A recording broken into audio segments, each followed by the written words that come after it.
Cabinet దాదాపు 15 రకాల కీలక నిర్ణయాలు తీసుకుంది. వాటిని పరిశీలిస్తే ఎస్సీ కులాల వర్గీకరణ ముసాయిదా బిల్లుకు కేబినెట్ ఆమోదం తెలిపింది. ఎస్సీ కులాల వర్గీకరణపై డాక్టర్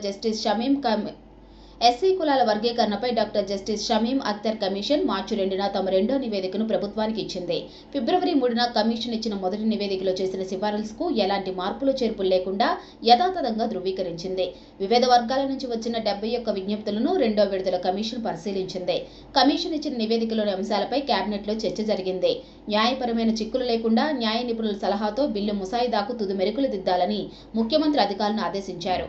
బీసీల రిజర్వేషన్లు 42% పెంచే 2 ముసాయిదా బిల్లులకు కేబినెట్ ఆమోదం తెలిపింది. స్థానిక సంస్థల్లో బీసీలకు 42% రిజర్వేషన్లు కల్పిస్తోంది ఓ ముసాయిదా bill. Future city development authority ఏర్పాటుకు నిర్ణయం. 7 మండలాలు 56 గ్రామాలతో ఎఫ్సీడీఏ ఏర్పాటుకు కేబినెట్ ఆమోదం తెలిపింది.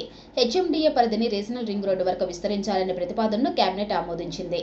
ఇందిరా మహిళా శక్తి మిషన్ 2025 పాలసీకి కేబినెట్ ఆమోదం తెలిపింది. 1 కోటి మంది మహిళలను కోటీశ్వర్లు చేయాలనే లక్ష్యానికి అనుగుణంగా కొత్త పాలసీని ప్రభుత్వం రూపొందించింది. తెలంగాణ టూరిజం పాలసీ 2025-30కి మంత్రివర్గ ఆమోదం తెలిపింది. రాష్ట్ర వ్యాప్తంగా గుర్తించిన 27 స్పెషల్ టూరిజం ఏరియాలను పర్యాటకంగా అభివృద్ధి చేయాలని నిర్ణయం తీసుకుంది. మే నెలలో జరిగే మిస్ వరల్డ్ 2025 పోటీలకు హైదరాబాద్లో ఆతిథ్యం ఇచ్చేందుకు కేబినెట్ ఆమోదం తెలిపింది. గంధమల రిజర్వాయర్ కెపాసిటీని 4 టీఎంసీల నుంచి 1 టీఎంసీలకు తగ్గించాలని నిర్ణయించారు.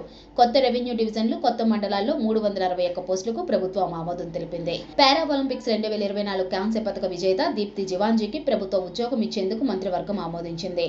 శంషాబాద్ మండలం పెద్ద గోల్కొండ సమీపంలో రాయకుంట గ్రామంలో 5.5 ఎకరాల భూమిని 100 పడకల ఈఎస్ఐ ఆసుపత్రి నిర్మాణానికి కేటాయించేందుకు కేబినెట్ ఆమోదం తెలిపింది.